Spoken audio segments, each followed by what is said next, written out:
You're now downtown Auckland at the waterfront, the ferry terminal just over there. If you want to catch a ferry to one of the Hauraki Gulf's islands, jump on board. Now, Hamish, there's a word you're going to bring up, and it's infrastructure. And I love that word.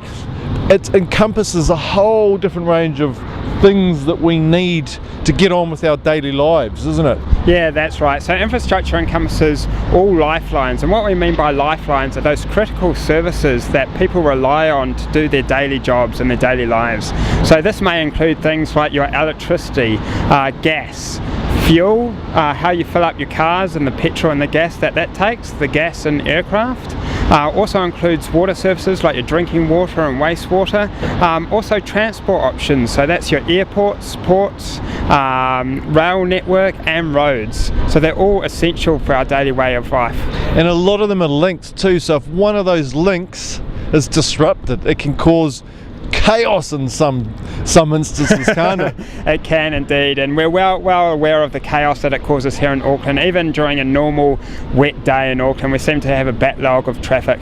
But just imagine that 100 times over when you have a major emergency with one of those critical systems not functioning. Take out the Harbour Bridge, for instance, through a tsunami, or ensure one of the rail networks go down because of issues on the tracks. You know, it just disrupts our daily way of life and causes major emergencies. Yeah, just think you might not even be able to get to school. So, I mean, is there anything we can do to prepare for infrastructure failure? Yeah, so there definitely is ways that you can help prepare for infrastructure, and that's just our simple rules of having emergency survival items. So that's the likes of your water. So if the water services go down, it won't really matter for you guys, because you'll all have your 3 litres of water and your survival items ready to go.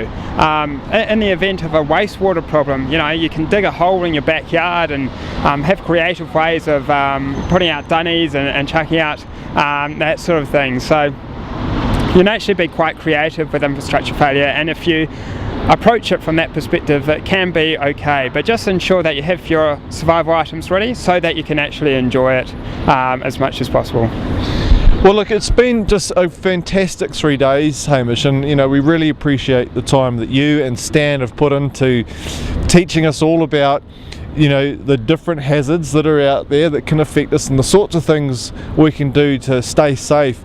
So I guess in summary, what would be the key points you'd like to get across? Yes, thank you. So the key points: 1, understand your hazards and risks, and you can do this by 2 ways: watching all these films again, or you can actually go onto the websites and look up websites, not only the What's the Plan Stan website or the local Auckland Civil Defence website, but also your local authority websites if you're not from Auckland.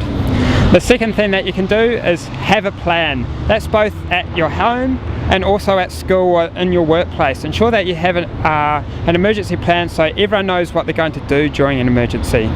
Thirdly, have those emergency survival items. You don't need a kit underneath the stairs, you just need to ensure that your pantry or your fridge is full of emergency food and rations that don't expire or don't Yeah, and the water as well. Absolutely.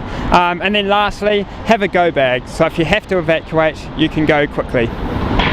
Well, once again, Hamish, thanks very much. I'm sure you guys have learned heaps this week, and I'm sure that you're going to put in some plans and get prepared should you need to use any of this information. Hopefully you don't, but you never know. What happens.